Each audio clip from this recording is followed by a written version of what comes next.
Hello दोस्तों, नमस्ते, प्रणाम। मैं आप लोग को बहुत सुंदर सी एक पति पत्नी की गीत सुना रही हूँ। कैसा लगेगा कमेंट में बताना और लाइक सब्सक्राइब करिएगा। तो चलिए मैं आप लोगों को सुना रही हूँ।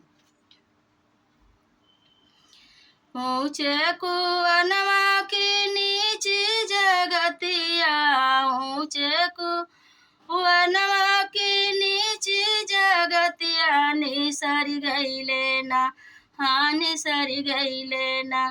राजा लइके की तबिया निसरी गईले ना, राजा लइके की तबिया निसरी गईले ना। सोलहो सिंगार कई घर में से निकली, सोलहो सिंगार कई घर में से निकली, धैली हलेना, हाँ की धैली हलेना। इस कुलवा डगरिया की धैली हलेना, इस कुलवा डगरिया की धैली हलेना।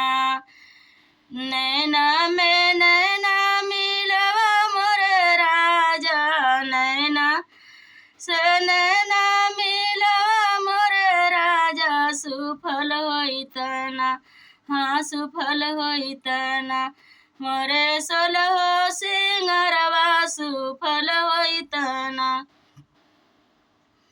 मोरे सोलहो सिंगरवा सुफल होइतना, मोरे सोलहो सिंगरवा सुफल होइतना।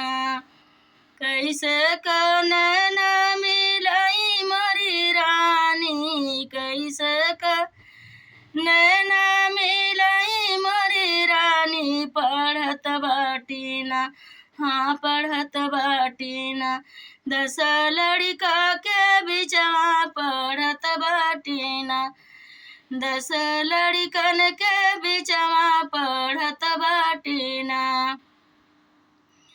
जब तुहरे राजा होयतनी सरमिया, जब तुहरे राजा होयतनी सरमिया। नहक लैलाना, हाँ नहक लैलाना, ए गहन में गावनवा नहक लैलाना, ए गहन में गावनवा नहक लैलाना।